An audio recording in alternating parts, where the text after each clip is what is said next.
tu gloria en este lugar. Algo grande va a pasar. Shalom, shalom, bien-aimés amis de Jésus. Ce matin, nous sommes rassemblés au nom du Père et du Fils et du Saint-Esprit. Amen. Alors, bien-aimés amis de Jésus, ce matin, nous allons dire merci au Seigneur. Nous allons lui dire merci parce que durant toute la nuit que nous avions passée, il a veillé sur nous. Il a veillé sur toi, il a veillé sur moi.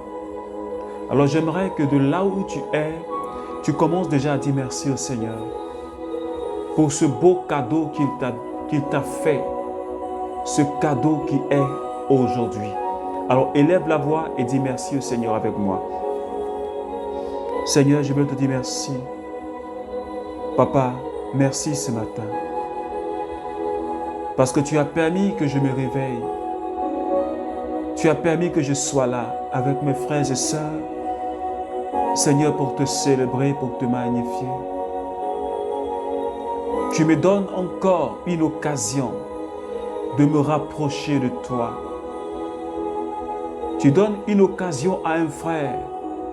Tu donnes une occasion à une sœur de se rapprocher encore de toi. Alors j'aimerais te dire merci. Merci pour ce moment de grâce que tu nous accordes. Merci pour le bien que tu vas nous faire. Merci pour ta bonté. Béni sois-tu, Seigneur. Merci, Seigneur. Papa, que ton Esprit Saint dispose nos cœurs. Que ton Esprit Saint nous donne de comprendre ton message de ce matin, Seigneur.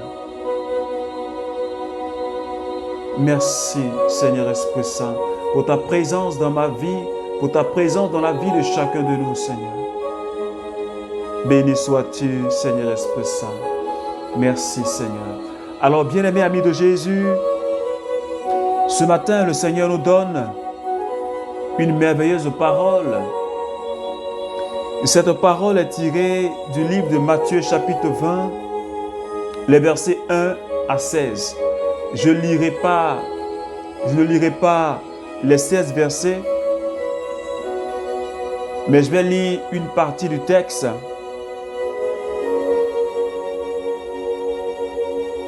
Les premiers venant à lui, à leur tour, pensaient qu'il allait toucher davantage. Mais c'est un denier chacun qu'il touchait, eux aussi. Tout en le recevant, il murmurait contre le propriétaire. Ces derniers venus n'ont fait qu'une heure et tu les as traités comme nous, qui avons porté le fardeau de la journée avec sa chaleur. Alors, il répliqua en disant à l'un d'eux, « Mon ami, je ne te lèse pas en rien. N'est-ce pas d'un denier que nous sommes convenus? Prends ce qui te revient et va-t'en. Il me plaît de donner ce denier venu au dernier venu, autant qu'à toi. N'ai-je pas le droit de disposer de mes biens comme il me plaît? Ou faut-il que tu sois jaloux parce que je suis bon? Voilà pourquoi les derniers seront les premiers et les premiers seront les derniers. Parole du Seigneur. Alors, bien-aimés amis de Jésus, tu connais cette parole? C'est la parabole des ouvriers envoyés à la vigne. Un propriétaire d'une vigne envoie des ouvriers à sa vigne pour pouvoir travailler. Et durant toute la journée, il faisait entrer des ouvriers dans son champ. Il y a un premier groupe qui est venu et ils ont décidé avec le propriétaire qu'il allait gagner un denier pour la journée. Et le propriétaire s'est rendu encore au bord du chemin. Il a encore croisé des personnes qui l'ont emmené à sa vigne jusqu'au soir. Et lorsqu'ils ont fini de travailler, on devait les payer. Alors il a commencé par les ouvriers de la dernière heure.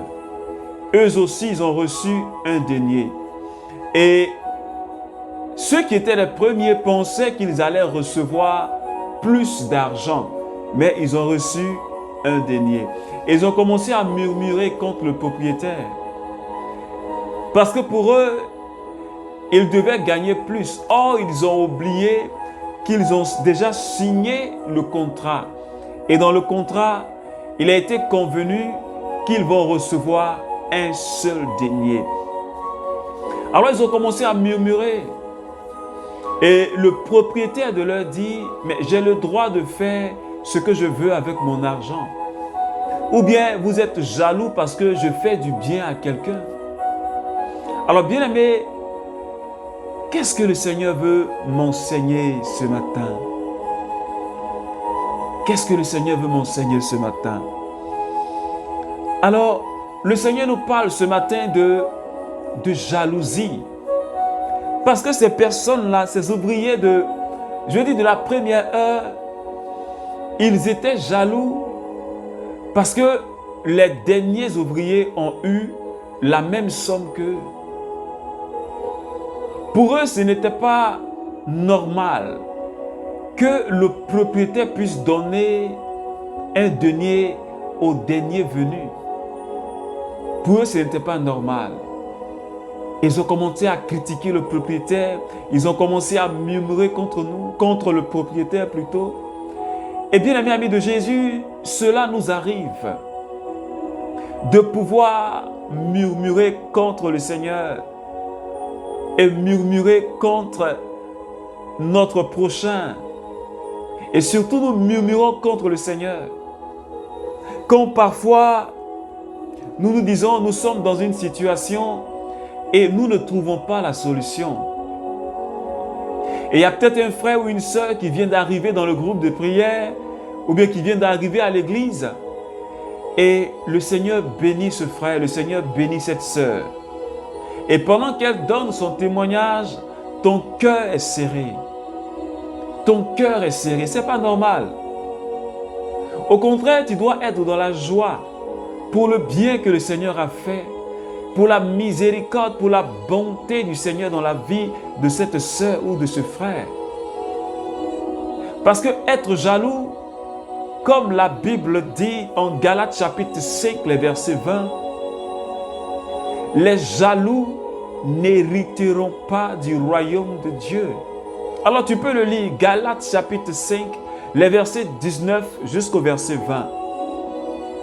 Et le Seigneur dit, ceux qui pratiquent de tels actes n'hériteront pas du royaume des cieux. Parce que la jalousie te coupe du Seigneur. C'est pourquoi, dans le désert, Nombre chapitre 21, les versets 4 à 9,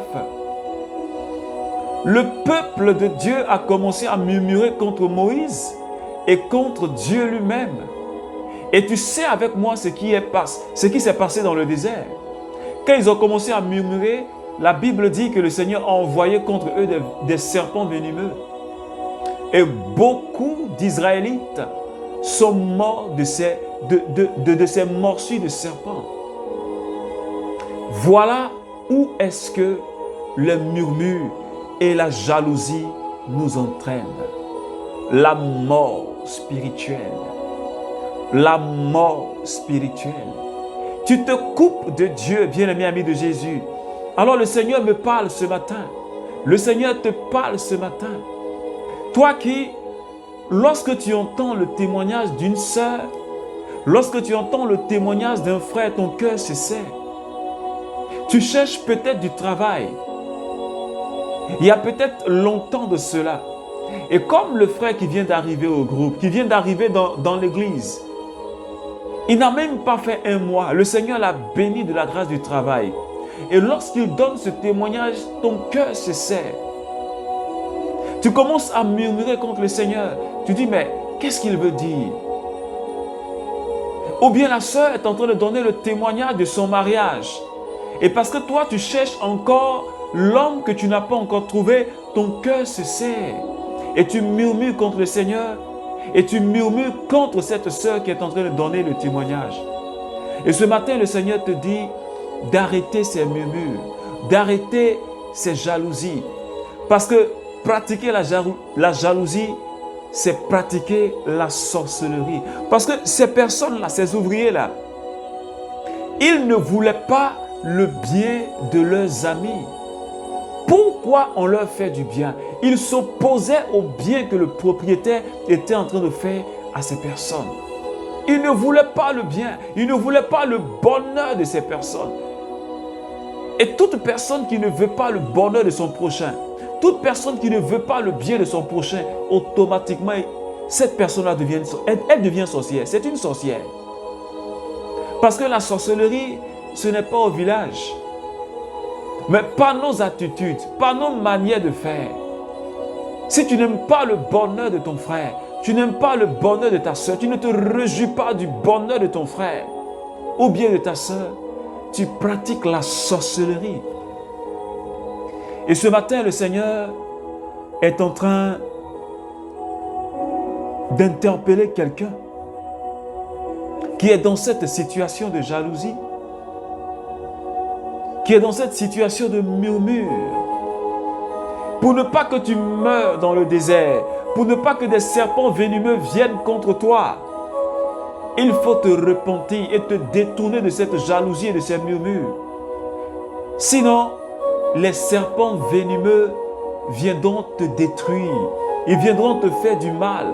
Tu ouvres une porte aux démons. Parce que celui qui vit dans la jalousie, dans les murmures, tu ouvres une large porte aux démons. Et ils vont entrer dans ta vie pour détruire ta vie. C'est pourquoi ce matin, nous allons prier le Seigneur. Nous allons demander au Seigneur de nous accorder la grâce, de l'amour, aimer notre frère. Comme Jésus a dit, aime ton prochain comme toi-même. Et si nous aimons réellement nos frères et sœurs, lorsqu'ils donnent leur témoignage, lorsqu'ils parlent de ce que Dieu a fait dans leur vie, nous serons heureux pour eux. Nous serons contents pour eux. Et c'est ainsi que Dieu, notre Père, nous bénira.